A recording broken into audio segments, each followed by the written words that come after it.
Welcome back to the Azure AI Cloud Developer series. In this video, we are covering how to deploy containers to Azure App Service, a fully managed way to run your custom Linux container images as web applications without managing the underlying servers yourself. If you're packaging an AI model, an inference API, or any custom workload into a container, App Service gives you a simple path to get it running in the cloud with built-in load balancing and scaling. Here is what we're going to cover today. First, we will look at the two image sources you can choose from. Then, we will walk through deploying using the Azure Portal, followed by the command line. After that, we will compare the two ways to authenticate to your registry. We will also look at updating a running container, turning on continuous deployment, and exactly when App Service pulls a fresh image. Let us start with the basics.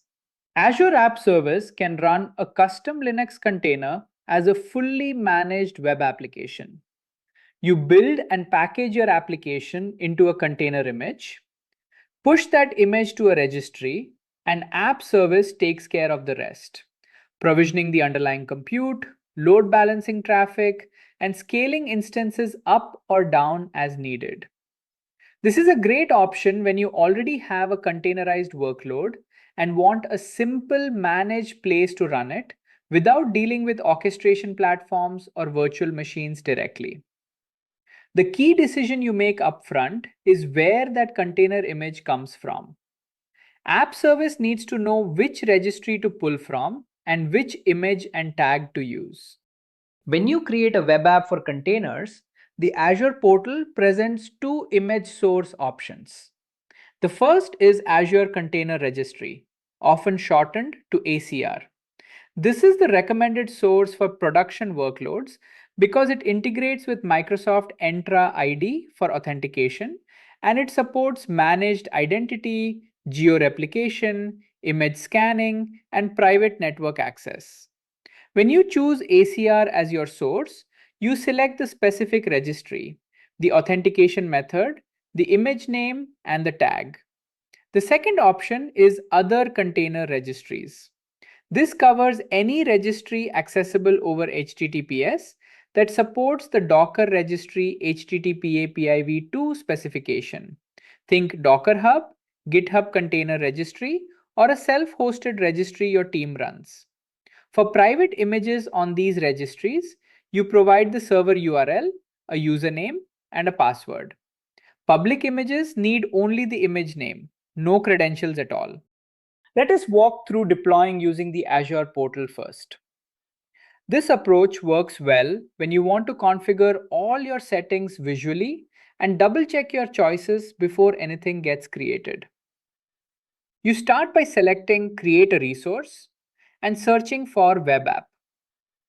Once you find it, select Create and then choose Web App from the options. On the Basics tab, you configure the usual settings: your subscription, resource group, app name, and region. For Publish, this is the important part. You select Container rather than Code since we are deploying a packaged container image. For Operating System, you select Linux since App Service runs custom containers on Linux. Then you select or create an App Service plan, which determines the compute tier your app runs on. Finally, you move to the Container tab, which is where you actually configure the image source we just talked about. On the Container tab, you specify exactly where App Service should pull your image from. If you're using Azure Container Registry, here is the flow. In Image Source, you select Azure Container Registry. Next, you select your registry from the dropdown, and if your registry is in the same subscription as the web app, it will appear automatically in that list. Then you choose an authentication method. You have two choices here: managed identity or admin credentials. And we are going to dig into the difference between those in just a moment because it is an important exam topic. Finally, you select the image and the tag you want to deploy. Once those four settings are filled in, App Service knows exactly which container to pull and run. If you are pulling from a registry other than ACR, the steps are a little different. In image source, you select other container registries. For private images, you provide the server URL, for example, https://index.docker.io/v1/ for Docker Hub. You then enter the username and password for that private registry. And you enter the full image name and tag together. Something like nginx:/latest for a public image or myuser/myapp:\v1 for a private one.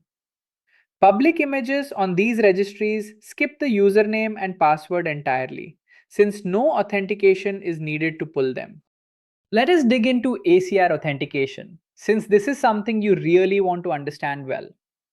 The first method is managed identity, and it is the recommended approach for production.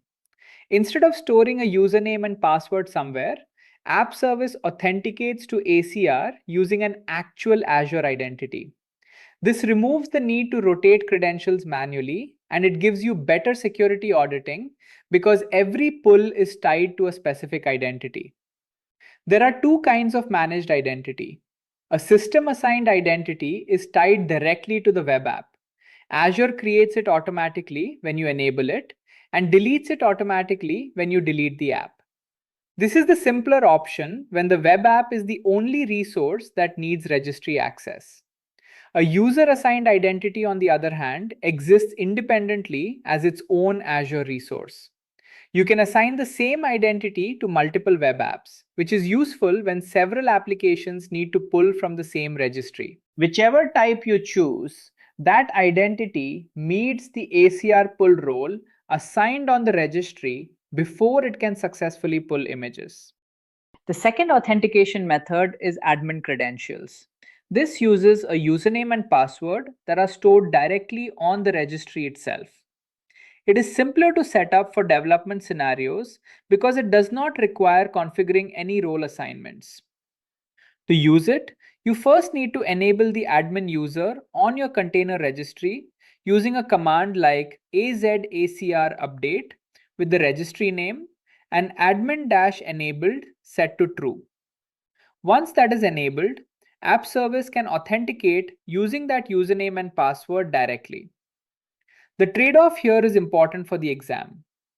Admin credentials get stored in your App Service configuration, and if they are ever compromised, you have to rotate them manually. That is exactly the kind of operational overhead managed identity avoids, which is why admin credentials are best reserved for development and testing, not production deployments. Now let us look at deploying from the command line. This is the approach you reach for when you want a repeatable workflow, something you can paste into a script or wire into a CI pipeline. The AZ web app create command does something convenient. It creates the web app and sets the container image in one single step.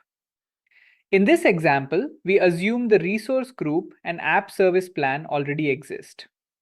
You pass in the resource group name, the plan name, the app name, and the container image name parameter, which points to your full ACR login server, the image name, and a specific tag like myregistry.azure.io/docprocessor:\v1. Using a specific tag rather than something like latest makes your deployment deterministic. You know exactly which version is running. The same AZ web app create command works for registries other than ACR too.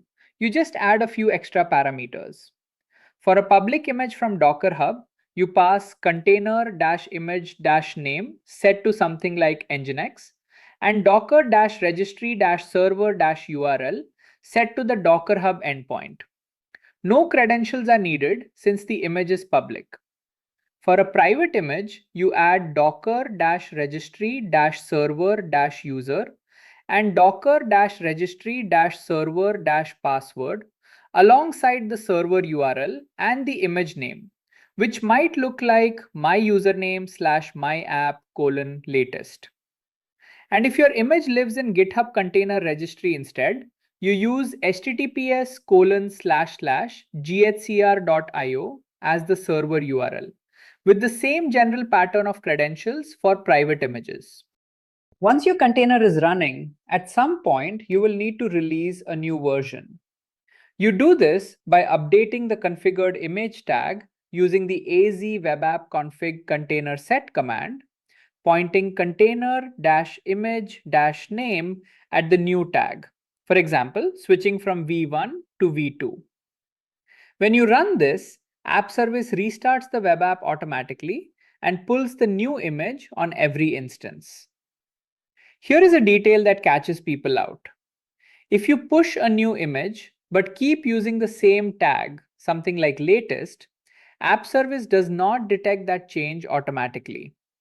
App Service only runs Docker pull on a restart, and it pulls just the changed layers.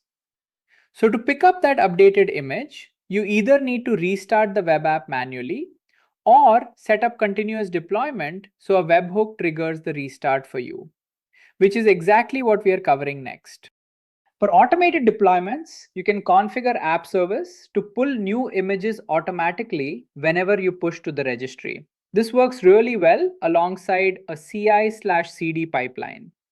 You enable it with AZ Web App Deployment Container config and the enable-cd flag set to true.